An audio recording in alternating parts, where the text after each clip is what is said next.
Hello. नमस्कार प्यारे बच्चों। जैसा कि आप जानते हैं, हम कक्षा 10 के गणित विषय की वर्कबुक की एक सीरीज चला रहे थे, जिसमें अपन ने वर्कबुक की वर्कशीट 3 कंप्लीट कर ली थी। आपने पीछे देखा होगा कि आपकी बुक की जो एक्सरसाइज फर्स्ट है उसका नाम है वास्तविक संख्या। उसके ऊपर अपने वर्कबुक में 3 वर्कशीट दी गई थी जो अपन ने कंप्लीट कर लिए।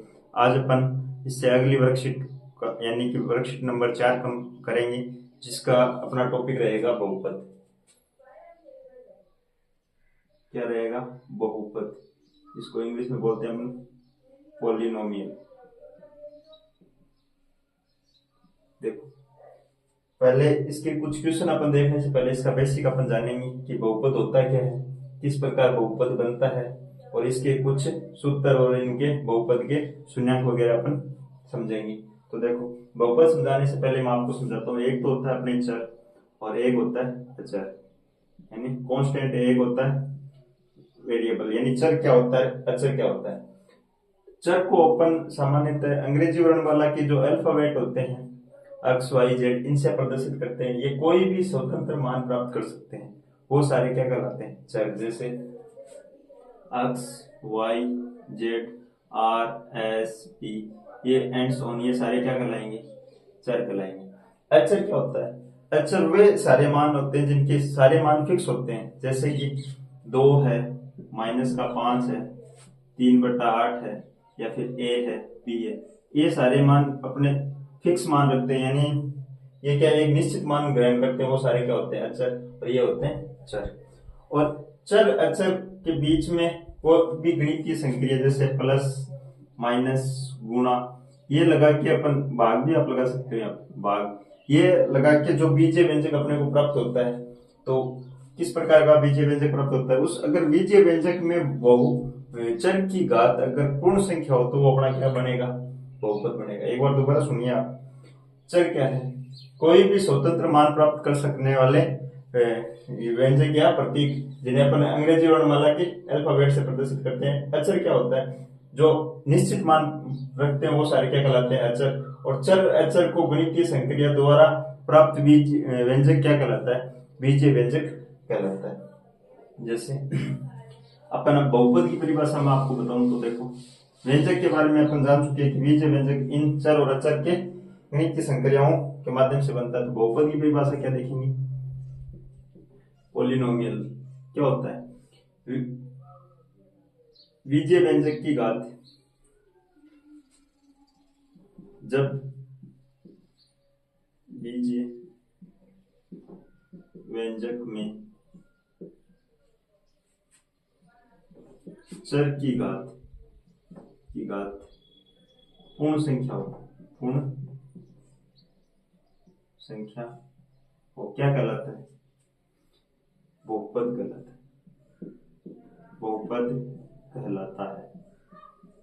यानी बहुपद की परिभाषा आप जान चुके कि किसी बीजीय व्यंजक में अगर चर की घात पूर्ण संख्या हो, चर की घात पूर्ण संख्या हो तो क्या होगा? वह बहुपद कहलाता है। जैसे उदाहरण के तौर पर अपन देखें तो कुछ उदाहरण मैं आपके सामने लिखता हूं। जैसे यहाँ पे 2x की घात 1/2 plus 3, 3x plus 2√y, 5x² plus 3x minus का 6। देखो, इस टाइप के सवाल है। अगर इसमें अपन देखें तो देखो, सबसे पहले अपन ये देखेंगे इसमें चर क्या है? चर x। नीचे वाले मान लो एग्जांपल में देखें तो इसमें 2 चर, एक x है, एक है y, और इसमें क्या है? x चर है। तो देखो, अब इनकी घात से अपन पता लगाएंगे ये जो बीजीय व्यंजक बना है अपना, ये बहुपद है या नहीं है। तो देखो, इसको अपन चेक करते हैं। तो इसमें चर की घात क्या है? 1/2। और 1/2 एक पूर्ण संख्या होती है क्या? पूर्ण संख्या नहीं होती। पूर्ण संख्या क्या होती है? पूर्ण संख्या प्राकृत संख्या में जब अपन 0 जोड़ते हैं तो अपने को पूर्ण संख्या प्राप्त होती है, होल नंबर प्राप्त होते हैं। मैं एक बार पुनः लिख देता हूँ। पूर्ण संख्या कौन कौन सी होती है? प्राकृत संख्या 1 2 3 4 में अपन क्या मिलाते हैं? 0 मिलाते हैं तो अपने को होल नंबर प्राप्त होता है। तो ये सारी संख्या क्या कहलाती है? पूर्ण संख्या कहलाती है।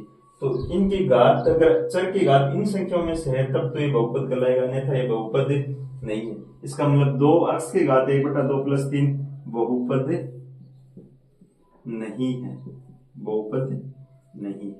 ऐसे नीचे वाले में देखें तो देखो यहाँ पे चर अक्स की घात तो एक है यानी पूर्ण संख्या है, लेकिन यहाँ पे y की घात अपन देखें तो रूट का मतलब क्या होता है, यहाँ पे घात आधी यानी 1/2। तो यहाँ पे देखें तो y की घात एक पूर्ण संख्या नहीं है, इसका मतलब ये भी एक क्या है, बहुपद नहीं है। इसी प्रकार इसमें देखें तो देखो इसमें चर क्या है, x है, तो यहाँ पे x की घात कुछ नहीं है तो एक है, यहाँ पे क्या है 2 है, इसका मतलब यहाँ पे ये 2 भी एक पूर्ण संख्या और एक भी एक पूर्ण संख्या, इसका मतलब ये जो व्यंजक अपना बीजीय व्यंजक है ये क्या कहलाएगा, बहुपद कहलाता है। और किसी भी बहुपद में चर की अधिकतम घात ही उसकी क्या कहलाती है, बहुपद की घात कहलाती है। जैसे इसमें अधिकतम घात कितनी है, चर की 2 है, तो ये 2 घात का बहुपद है। इसके बारे में अपन देखते हैं। देखो आपको एक बात समझ में आ गई, कोई बीजीय व्यंजक बहुपद कब होगा, जब चर की घात क्या हो, एक पूर्ण संख्या हो। अब इसके कुछ प्रकार अपन देखें तो देखो अचर बहुपद के बारे में चर्चा करते हैं। अचर बहुपद क्या होता है,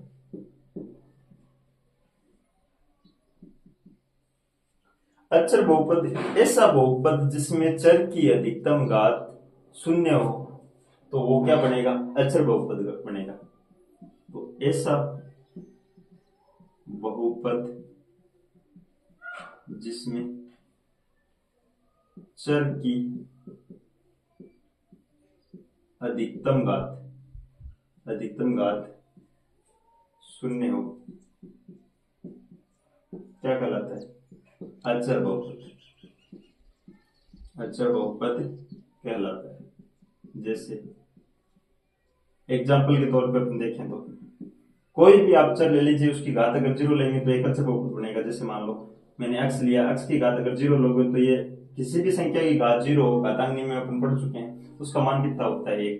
जैसे 3 y की घात 0 लूंगा तो यहाँ पे क्या बनेगा, 3 y की घात 0 को मान 1 यानी कि बनने वाला पद क्या है, एक अचर ही आया। इसका मतलब जब चर की घात 0 अधिकतम तो उसका मान क्या होता है, अचर प्राप्त होता है। इसका मतलब ऐसा कोई भी बहुपद जिसमें चर की अधिकतम घात क्या हो, शून्य हो, तो क्या होगी, वो सारे बनने वाला जो बहुपद होगा वो क्या कहलाएगा, अचर बहुपद कहलाएगा। ऐसे ही अपन आगे देखें तो दूसरी टाइप के बहुपद की बात करें तो एक होता है रेखिक बहुपद या एक घाती बहुपद, एक घाती या रेखिक बहुपद। ऐसा बहुपद जिसमें चर की अधिकतम घात क्या हो, घात 1 हो, क्या कहलाता है, रेखिक बहुपद या एक घाती बहुपद कहलाता है। जैसे एग्जाम्पल के तौर पर हम देखें तो एक x चर में एक बहुपद लेता हूं, यानी कि इसको पॉलिनोमियल के p से प्रदर्शित करते हैं। अगर x चर में ले रहा हूं तो मैं यहाँ पे लिखूंगा x, अगर y चर में ले रहा हूं तो मैं यहाँ पे क्या लिखूंगा, y। तो आपको ध्यान रखना है, कोई भी एक बहुपद लेते हैं अपन, जैसे 3x माइनस का 5, तो इसमें देखेंगे ये एक बहुपद तो है क्योंकि इसमें चर की घात एक पूर्ण संख्या है, तो इसमें चर की अधिकतम घात कितनी है, 1। तो ये रेखिक बहुपद कहलाता है या फिर एक घाती बहुपद कहलाता है। और अगर इसमें चर की एक घात है तो इसके शून्यांक भी कितने प्राप्त होंगे अपने को, जितनी घात का बहुपद है उतने ही है, शून्यांकों की संख्या कितनी आएगी, इसमें शून्यांक की संख्या आएगी 1, यानी इसमें x का एक ही मान प्राप्त होगा, ये किसी बिंदु को प्रदर्शित करेगा।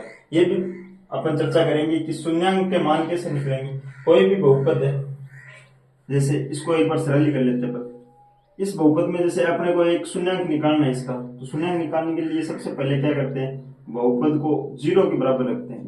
0 के बराबर रखने पर 0 के बराबर रखते हैं तो क्या होगा, इसका पूरे का मान 0 के बराबर हो जाएगा। तो क्या आएगा, 0 पक्षांतरण करके इसको सरल करेंगे तो क्या आएगा, देखो सरल करेंगे तो ये माइनस का 5 उधर जाके किसका हो जाएगा, प्लस का 5, और यहाँ पे 3 गुणा में x के तो इधर जाएगा तो किसमें आएगा, भाग में। तो देखो x का एक ही मान प्राप्त हुआ क्योंकि x की अधिकतम घात 1 ही थी, तो इसका शून्यांक कितने प्राप्त होने थे, 1। तो एक शून्यांक प्राप्त हो गया, यानी x का एक मान अपने को प्राप्त हो गया।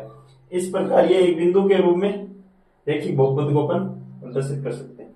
ऐसे ही देखेंगे अपन आगे द्विघाती बहुपद। देखो तो द्विघाती बहुपद क्या होता है?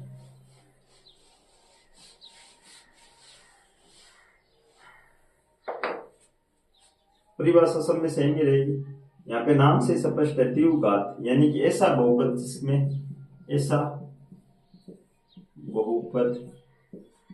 जिसकी अधिकतम घात क्या हो, जिसकी अधिकतम घात 2 हो, क्या कहलाता है? द्विघाती बहुपद। यानी इसमें ऐसा बहुपद जिसमें चर की अधिकतम घात, यहाँ पे लिखें आपको चर की अधिकतम घात, चर की अधिकतम घात क्या हो? 2। ऐसा बहुपद जिसमें चर की अधिकतम घात 2, ऐसा बहुपद चर की अधिकतम घात क्या हो? 2 हो, तो वो सारे क्या कहलाएंगे? द्विघाती बहुपद कहलाएंगे। जैसे उदाहरण के तौर पर अपन देखें तो उदाहरण एक लेता हूं, जैसे एक्स चर में मैं एक द्विघात बहुपद आपके सामने लिखता हूं, 3x स्क्वायर माइनस 15x और प्लस का 10। ये एक बहुपद मैंने लिखा है एक्स चर में आपके सामने। यहाँ पे देखें तो एक्स चर है अपना बहुपद है जिसमें अधिकतम घात कितनी है? 2। इसका मतलब इस बहुपद को अपन द्विघाती बहुपद कहेंगे, क्योंकि इसमें चर की अधिकतम घात कितनी है? 2। यहाँ पे देखें तो 1 ही है और यहाँ पे 2 है, तो अधिकतम कौन सी हुई? 2। अगर चर की जितनी घात हुई उतनी अपने को इसके क्या होंगे? शून्यांक प्राप्त होंगे। यानी द्विघाती बहुपद के अपने को कितने शून्यांक प्राप्त होंगे? 2। अगर 3 घात का बहुपद तो उसके कितने शून्यांक प्राप्त होंगे? 3। कहने का मतलब चर के उतने ही मान प्राप्त होंगे। अगर n घात का बहुपद है तो उसके कितने शून्यांक प्राप्त होंगे अपने को? तो n घात के बहुपद है तो उसके n शून्यांक प्राप्त होंगे। वो वास्तविक भी हो सकते हैं, वो काल्पनिक भी, यानी कि अवास्तविक भी हो सकते हैं। तो लेकिन जितनी घात का बहुपद है उतनी घात के शून्यांक प्राप्त होंगे। तो आपको ये मैंने कुछ बताया, ऐसे आप आगे बढ़ते देख सकते हैं। अब अपन द्विघात बहुपद के ऊपर चर्चा करेंगे, क्योंकि ये अपने सिलेबस का अहम पार्ट है। देखो मैं द्विघात बहुपद को आपको पहले इसके मानक रूप से कराते हुए इनके शून्यांक कैसे निकलेंगे वो भी अपन चर्चा करेंगे आगे। देखो द्विघात बहुपद का मानक रूप, बहुपद का मानक रूप लिखते हैं। मानक रूप यानी कोई भी द्विघात बहुपद है, इसका मानक रूप देखो कैसे लिखा जाएगा? ax square plus bx plus c। ये अपने एक्स चर में कोई अपन ने एक पॉलिनोमियल यानी बहुपद ले लिया। ये द्विघात बहुपद तभी होगा जब यहाँ पे a not is equal to 0, यानी a का मान 0 के बराबर नहीं होना चाहिए। अगर a का मान 0 हो जाता है तो ये पूरा पद, ये टर्म क्या हो जाएगा?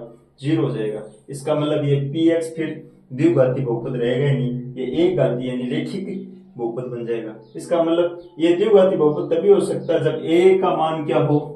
0 के बराबर नहीं हो, और सारे पद में से कोई भी 0 होगा तो भी ये द्विघाती बहुपद ही कहलाएगा। जैसे कोई भी एक एग्जांपल लेके अपन देखिए, एक्स स्क्वायर माइनस का 4 बराबर ये एक बहुपद लिया अपन ने बराबर px, यानी कि एक्स चर में एक बहुपद ले लिया। तो ये हालांकि इधर भी लिख सकते हो आप, कोई फर्क नहीं पड़ता, इधर लिख दिया मैंने px, यानी कि एक्स चर में एक बहुपद है एक्स स्क्वायर माइनस 4। अपन ने देखो इस b को 0 कर दिया तो यहाँ पे b वाला पद यानी x का पद क्या हो गया? लुप्त हो गया। तो ये जो लुप्त क्या बोल सकते हैं इसको, यहाँ मान लो आया नहीं यहाँ पे, क्योंकि b का मान अपन ने यहाँ पे क्या ले लिया? 0। तो आप देखते हैं कि इसका मान में अपने इसके कितने शून्यांक प्राप्त होंगे? इसके अपने को शून्यांक को 2 शून्यांक प्राप्त होंगे इसके। क्यों? क्योंकि इसमें जो चर है इसकी अधिकतम घात कितनी है? 2। तो इसके शून्यांक भी अपने को कितने मिलेंगे? 2 मिलेंगे। ये शून्यांक अपन निकालते कैसे है? वैसे हालांकि अपन ने चर्चा की, तो सबसे निकालने का तरीका ये है, सबसे पहले px बराबर 0 रखने पर, तो सबसे पहले px का मान 0 रखेंगे, यानी कि एक्स स्क्वायर माइनस 4 बराबर क्या रखेंगे? 0। इसको अपन जैसे सरल करेंगे तो क्या आएगा? ये माइनस का 4 उधर जाके किसका हो जाएगा? प्लस का 4, और यहाँ पे एक्स 4, जैसे स्क्वायर में हटाऊंगा तो सामने क्या हो जाएगा? वर्गमूल रूट। तो इसके 2 मान प्राप्त होंगे, एक तो प्लस का, एक माइनस का। तो यहाँ पे देखेंगे तो अपने बॉक्स के एक तो प्लस का 2 आएगा, एक माइनस का 2। तो देखो अपने कितने शून्यांक प्राप्त हुए हैं? 2 और माइनस 2। इन शून्याकों को अगर मैं बहुपद में रखता हूं तो ये इसको पूरे संतुष्ट करेंगे। संतुष्ट करने का मतलब px के मान को क्या बना देंगे? 0 बना देंगे। जैसे रख के देखो आप, ये px एक बहुपद था। अगर मैं यहाँ पे अक्स अपने शून्यंक पता चल गया कि ये पी एक्स का एक शून्यंक है 2, तो मैं अगर चर की जगह 2 रखता हूँ तो इसका मान इसको संतुष्ट करेगा, देखो, और संतुष्ट करेगा तो क्या आ रहा है 0। अगर मैं -2 रखता हूँ तो भी ये इसको संतुष्ट करेगा, -2 का स्क्वायर और माइनस का स्क्वायर यानी माइनस माइनस क्या हो जाएगा प्लस, और 2 दूनी 4, 4 में से 4 गया तो 0। देखो ये भी इसको संतुष्ट कर रहा है। इसका मतलब ये है कि 2 और -2 इस बहुपद के क्या है, 2 शून्यंक है। तो इस प्रकार किसी भी द्विघात बहुपद के अपन शून्यंक निकाल सकते हैं। अगर इन शून्यंकों के बीच में बहुपद के गुणांकों के बीच में संबंध भी होता है, वो संबंध देखेंगे। देखो ये आपको शून्यंक निकालने आए होंगे, किसी भी बहुपद के शून्यंक पूछे जाते हैं, सबसे पहले इसको 0 के बराबर रख के इसको सरल करेंगे, तो अक्स के जितने मान प्राप्त होते हैं वही उसके क्या कहलाएंगे, बहुपद के शून्यंक। और बहुपद के कितने शून्यंक होंगे वो उसकी चर की अधिकतम घात से अपन पता करेंगे। जितनी घात का बहुपद होगा उसके उतनी ही शून्यंक अपने को प्राप्त होंगे। अब देखो इनके गुणांक और शून्यंकों के बीच में संबंध पे चर्चा करते हैं। तो देखो गुणांक आपको बताऊं मैं यहाँ पे, तो अक्स स्क्वायर का गुणांक देखो, अक्स स्क्वायर के गुणा में क्या है, अक्स स्क्वायर का गुणांक यानी अक्स स्क्वायर का गुणांक, अक्स स्क्वायर का गुणा में क्या है, प्लस का है। ऐसे ही अक्स का गुणांक यहाँ पे क्या है, अक्स का गुणांक है यहाँ पे, अक्स के गुणा में क्या है भाई, बी है, तो अक्स का गुणांक क्या हो जाएगा, बी। ऐसे ही अचर पद देखो, लास्ट में अचर पद क्या दिया इसमें, प्लस का सी है, तो ये अक्स स्क्वायर का गुणांक ए है, अक्स का गुणांक अपने पास बी है और अचर पद क्या है, सी है। इन गुणांकों और इनके शून्यंकों के बीच में संबंध होता है। अब जैसे मान लो ये एक मानक द्विघात बहुपद है, पता नहीं अपने को इनके शून्यंक क्या, तो मान लेंगे माना पी एक्स के शून्यंक अल्फा व बीटा है। तो देखो इनके बीच में संबंध क्या आएगा,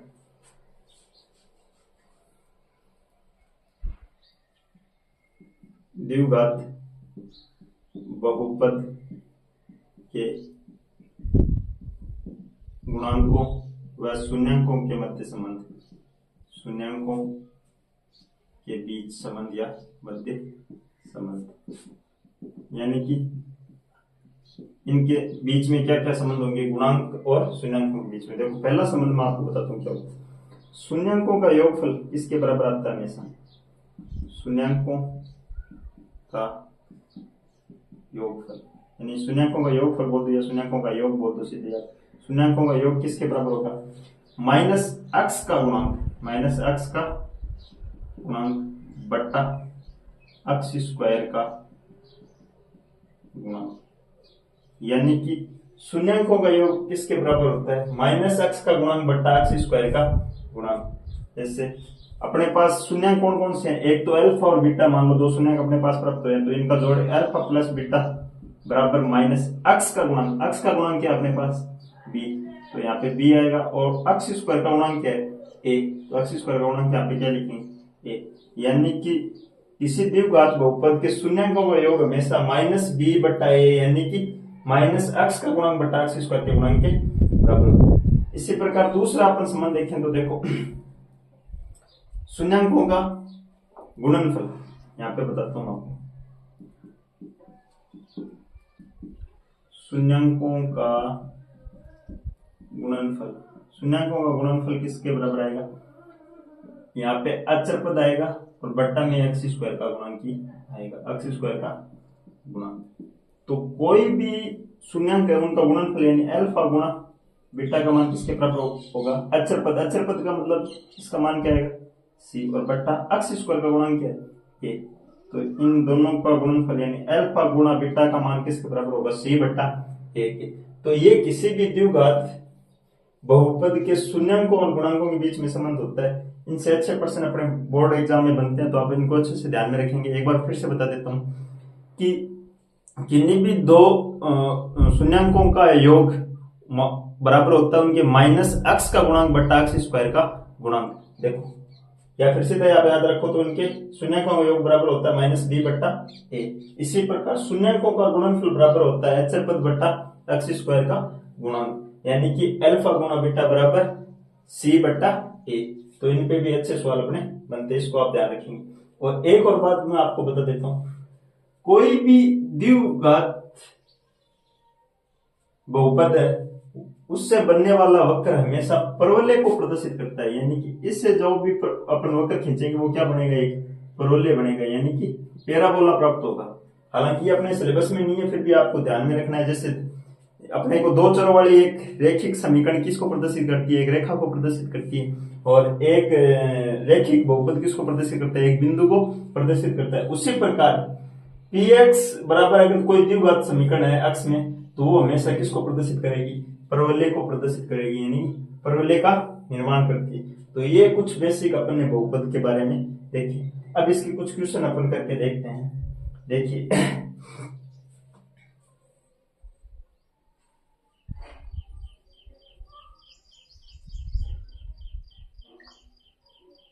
देखो वर्कशीट 4 का अपन पहला प्रश्न देखेंगे।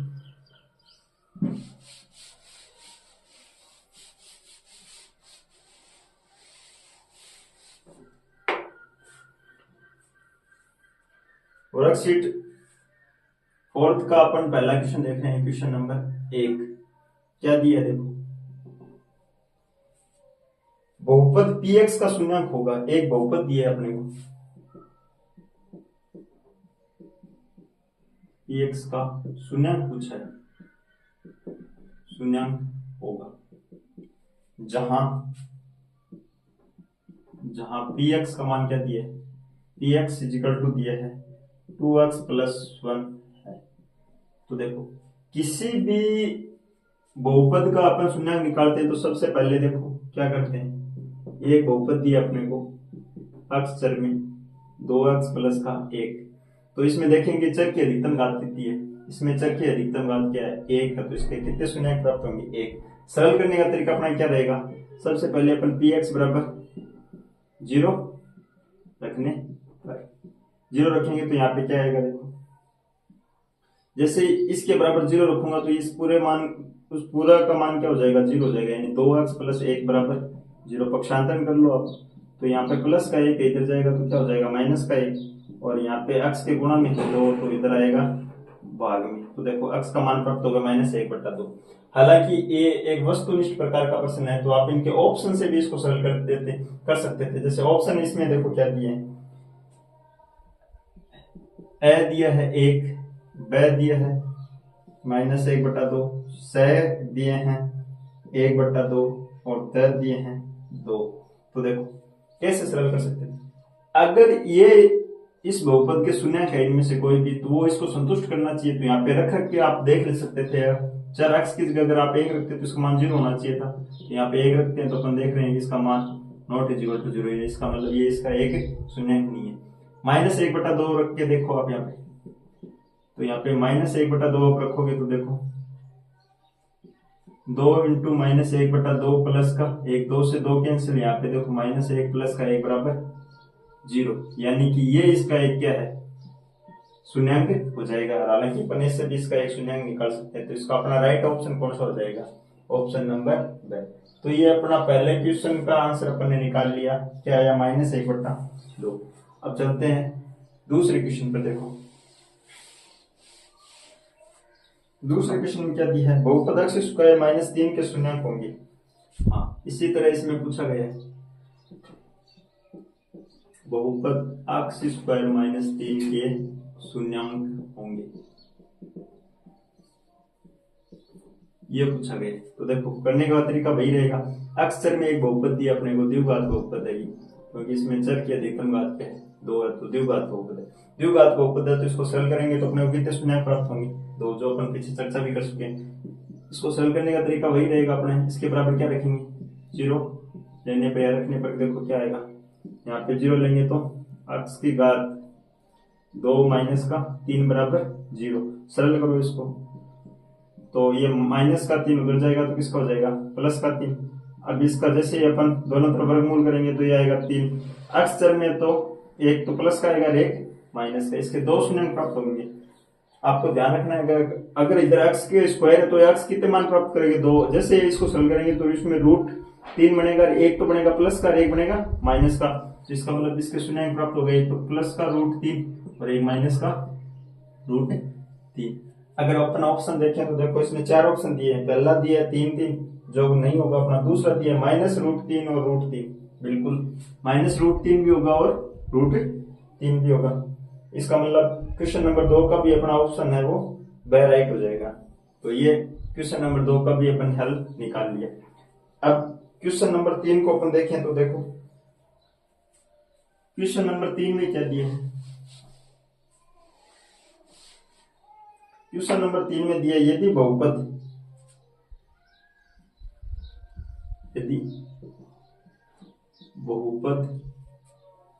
px is equal to x² minus 2x plus 15 ये शून्यांक a व b है, a व b हो तो ab का मान यदि ab का मान होगा। देखो इसमें अपने को शून्यांक पहले दे दिया, अगर इनके शून्यांक a और b है तो a गुणा b, यानी कि जो अपन ने शून्यांकों के गुणांकों और इनके शून्यांकों और गुणांकों के बीच में जो संबंध देखा था उससे अपन इसको सरल कर सकते हैं, क्योंकि शून्यांकों का क्या पूछा है अपने को, गुणनफल पूछा है। तो देखो यहाँ पे अपने को बहुपद दिया एक px बराबर x² माइनस 2x प्लस 15। इसके मानक रूप से आप तुलना करोगे आप, तो मानक रूप क्या था, ax² plus bx plus c। तुलना करते हो तो यहाँ पे a का मान तो देखो क्या प्राप्त हो रहा है 1, यहाँ पे कुछ नहीं है तो इसका मतलब क्या है 1। b का मान प्राप्त हो रहा है माइनस का 2 और अचर पद क्या है यहाँ पे प्लस का 15। अब देखो शून्यांकों का गुणनफल अपन संबंध के माध्यम से सीख के आगे, शून्यांकों का गुणनफल क्या होता है, शून्यांकों का गुणनफल होता है अचर पद बट्टा x² का गुणांक। तो देखो अचर पद और x² का गुणांक कैसे निकालेंगे, सरल करें इसको। देखो शून्यांक कौन कौन से हैं, a और b, यानी a गुणा b। अचर पद इसमें क्या लेते हैं अपन c, और x² का गुणांक क्या है मानक रूप में देखें तो a। यहाँ से मान रख लो इनके, देखो मान रखेंगे तो c का मान कितना है यहाँ पे 15 और a का मान कितना है 1, तो इनका गुणनफल कितना आ जाएगा 15। देखो ये अपने क्वेश्चन नंबर 3 का आंसर हो जाएगा। जो पूछा गया है a और b का गुणनफल क्या होगा, तो a b का गुणनफल अगर ये शून्यांक है तो अपन शून्यांकों और गुणांकों के संबंध के माध्यम से निकाल सकते हैं कि शून्यांकों का गुणनफल बराबर होता है अचर पद बट्टा x² का गुणांक। ये क्वेश्चन नंबर 3 का आंसर हो गया। अपन नेक्स्ट प्रश्न क्वेश्चन नंबर 4 देखेंगे। इसमें देखो क्या दिया है अपने को,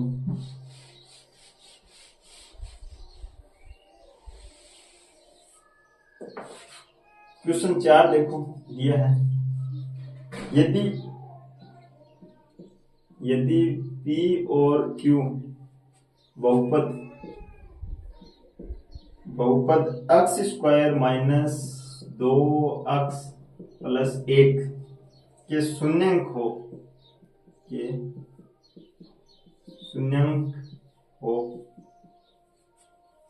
तब 1/p प्लस 1/q का मान होगा।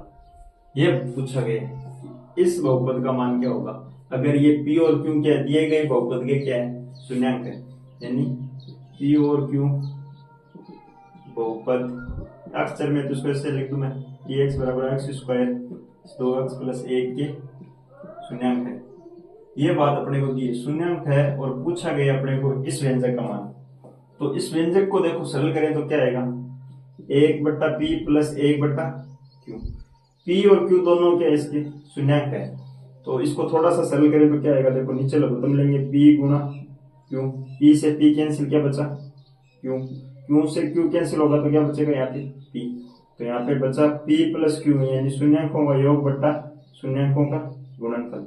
यानी कि इनके गुणांक और शून्यांकों के संबंध से अपन इसके मान निकाल सकते हैं। तो देखो शून्यांकों का योग क्या होगा, जानते हैं अपन शून्यांकों का योग क्या होता है, शून्यांकों का योग, शून्यांक कौन कौन से हैं, एक तो p और q, इनका योग किसके बराबर आएगा माइनस का b बट्टा a। तो यहाँ पे देखो b का मान क्या है माइनस का 2 है, तो यहाँ पे आएगा माइनस तो पहले से ही है, b का मान भी माइनस का 2 है। a का मान क्या है x² का गुणांक 1 का मान होता है, x² का गुणांक यहाँ पे 1 है, तो 2/1 है, 2 में 1 का भाग है तो क्या आएगा 2। तो शून्यांकों का योग कितना प्राप्त हुआ है 2। इसी प्रकार अपन देखेंगे शून्यांकों का गुणनफल, शून्यांकों का गुणनफल, यानी कि शून्यांक कौन कौन से p और q, इनका गुणा करेंगे किसके बराबर आएगा, c बटा a, यानी अक्षर पद बटा अक्ष स्क्वायर का गुणांक। अक्षर पद यहाँ पे देखें तो क्या है, प्लस का 1 और a का मान भी क्या है 1, 1 में 1 का भाग लेंगे तो क्या आएगा 1। ये दोनों मान अपने पास आ गए, p प्लस q का मान भी आ गया और p गुणा q का मान भी आ गया।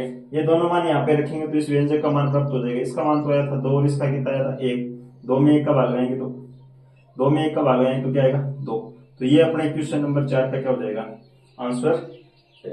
देखो एक बार फिर से अपन चर्चा कर लेते हैं। अपने को शून्यांक p q दिए, इस बहुपद के दो शून्यांक p प्लस सॉरी p और q है, तो आपको बताना था 1 बट्टा p प्लस 1 बट्टा q का मान क्या होगा।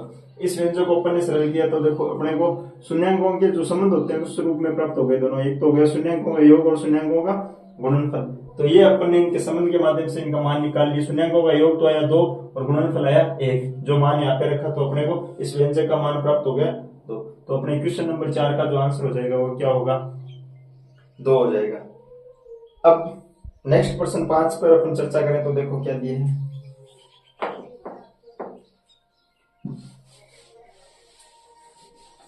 क्वेश्चन नंबर 5 में दिया है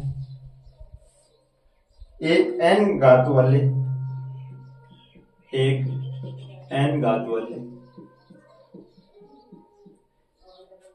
वाले बहुपद के शून्यांकों की संख्या क्या होगी, वाले बहुपद के शून्यांकों की संख्या क्या होगी।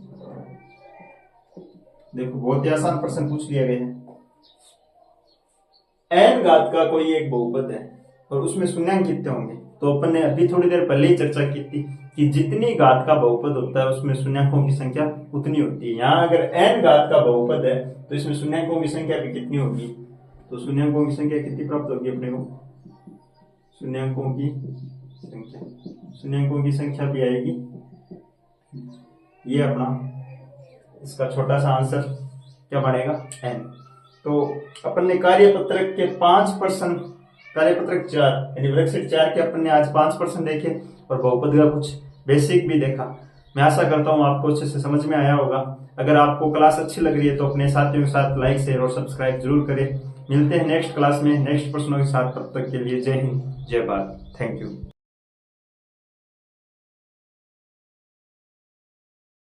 Like, subscribe and press the